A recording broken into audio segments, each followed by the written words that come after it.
Hi there, this is Andrew Paul Smith, and it's day 27 of my Inspirational 100, my 100 inspirational videos in 100 days. Today is a Friday, and because it's a Friday, I've just posted on my website, apsmithonline.com, I've just posted my Friday poem, and for the past, I don't know, about 10, 15 Fridays, something like that, each Friday I post a poem that I've written, and this one, today's poem, is called Vastness. And I find this inspirational. I don't know if you will, but I do. And I wrote this, oh my goodness me, nearly 4 years ago, 3.5 years ago. And it's called Vastness. Vastness. And I must, before I read the poem to you, I must tell you that this is before they discovered what they expected to find, which was the Higgs boson.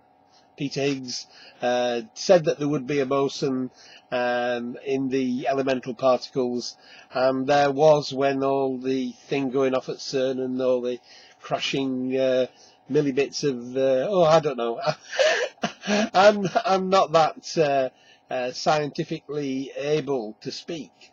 I don't know that language too well, but I've been told by those who know that I have understood in my poem Vastness what's going on here. So Vastness, written by me on the 11th of October 2010. From the minutiae of particles to the vastness of outer space, and this is just what's left over from the matter-antimatter race. 1% of all the matter that ever did exist makes up a trillion suns and all the planets that persist. 10 to the power of 21 is a conservative estimate of stars. In 14.7 billion years, they've all travelled very far. And yet, on the smallest scale, at 10 to the minus 22, the empirical laws don't work. Newton's physics is in a stew. But if the boson particle is found to be around, maybe gravity still works, and masses work and can still be found. But if you go much further, to 10 to the minus 33, according to Max Planck, there's nothing there to see. Now, I'm tingling all over. I know I wrote it, but I'm tingling all over at the prospect of me being able to describe in rhyme, doggerel, is it? Rhyming couplets, that I'm able to describe what's been going off. But 10 to the minus 33, what Max Planck, who was a Nobel physics laureate, said in the 1950s, that if you keep looking smaller and smaller and smaller under electron microscopes, nuclear microscopes, whatever it is that they have, when you get to 10 to the minus 33, that's 0.3301, not 33 zeros, 1. When you get to that level of looking, there's just absolutely nothing there.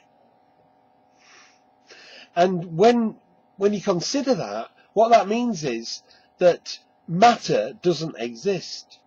Matter isn't real. Einstein said that matter or reality was an illusion, however persistent. So we are actually, this is my belief, we are actually the observer of the universe. You and I and everyone else, we observe the universe. Without our observation, it wouldn't exist. It's like if a tree falls in the forest and there's no one there, does it make a sound? Basically, no, it doesn't, because you need someone with ears there to hear the fall of the tree for that noise to really exist. You don't just have the noise, you have the ones hearing the noise too. So I know this is kind of a little bit beyond me, but I get really inspired by the thought that we are the observer, that matter and antimatter. I think it was Stephen Hawking said that if you go to school and your teacher tells you that you've done something wrong, say, "Oh, that's great, that." Why?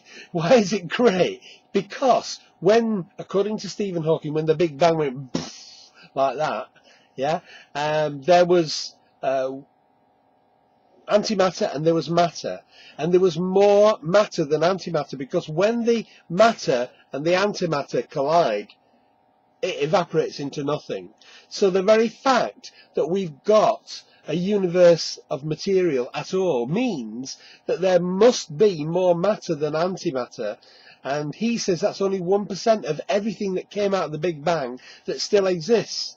So this is all fascinating to me. I don't know, it might just be, oh, that's really boring, Andrew, but for me it's really fascinating that we are just observing all this stuff, and that without us it doesn't exist.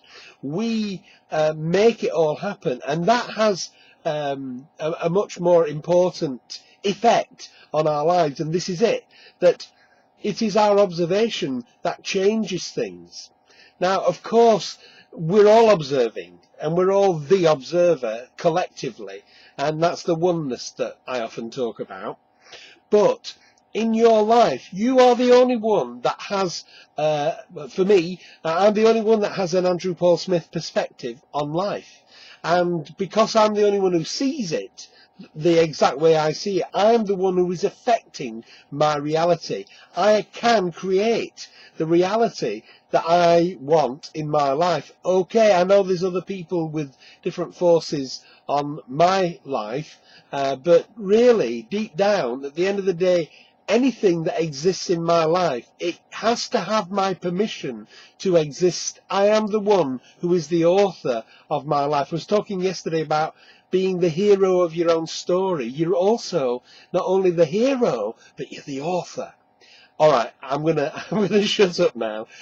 Thank you for listening. Thank you for watching. I'll be back again with another of my inspirational videos tomorrow.